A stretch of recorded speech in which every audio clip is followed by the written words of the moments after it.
Hello again, everybody. It's Harry Boxer, the technical trader at TheTechTrader.com. It's Thursday, the 14th of September.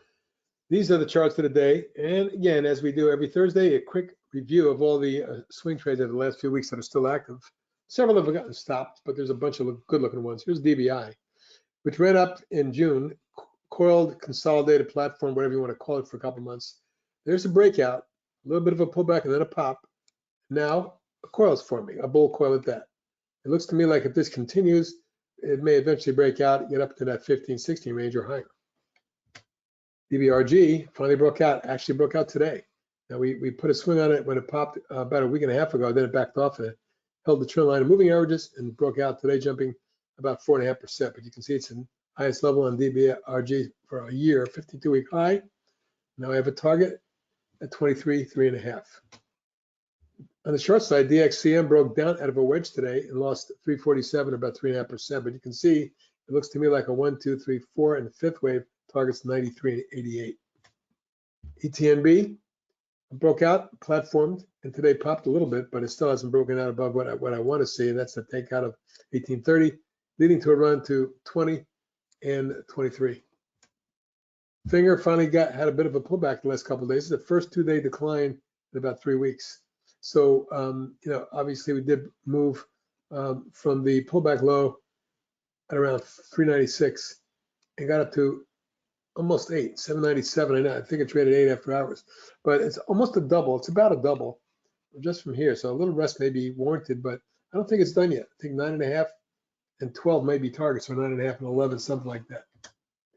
Grbk on the short side broke down the last few days, but today snapped back to resistance. Let's see if it continues to, dawdle and go lower with a target now of 42.5 and 38.5. IDYA on the long side broke out and now it's flagging. It looks great for me. I love the stock. I think it goes to mid-30s and then maybe 40. LFMD also popped out and been wedging or coiling for the last week and a half. A couple days ago, it popped to a new high, 504, but it backed off. Once we get through that, I'm looking for 5.5, 3/4, and then 6 3/4. LTRX exploded 3 days ago, and now it's been backing and filling and flagging. Take a look at the big volume of the breakaway gap day above the moving averages. If I can get this above the 550 range, my target is going to be 6, 6.25, 3/4, and 7. LYTS broke out, pulled back, consolidated, but it's backed off now in a falling wedge now.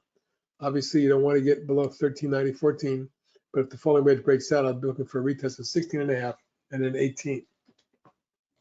NTNX looking real good, breakaway gap and a rising coil or pennant. I'm now looking for 40 and 44 on the breakout once it gets going. Rivian today had a good day. It's the highest close in about 6 weeks in Rivian. Up 108 or 4.5% today, 4.7%. Volume was strong, but not strong enough for me. I'd like to see the stock make a move. Next targets are 25.5, 28. Rivn broke out, put a swing on it, immediately backed off, but it held support. That's where you stop it. Today's low is my stopping point.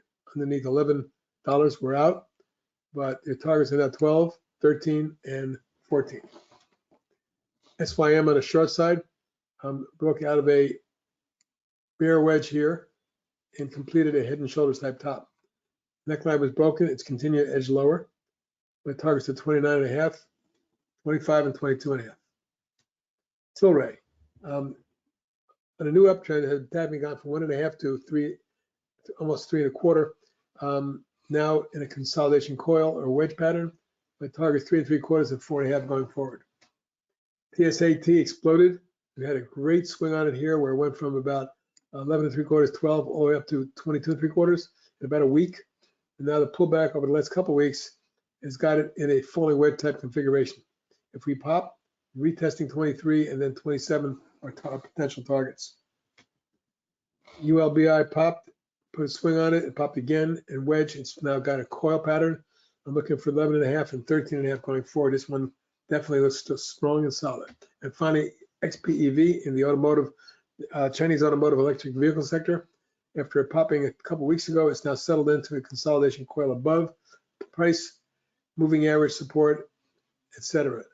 Maybe that if this can get to 20, we should get it to 23, maybe 28. That's a look at the current active stocks on the techtrader.com swing trade board. And for now, this is HB out. Have a great evening.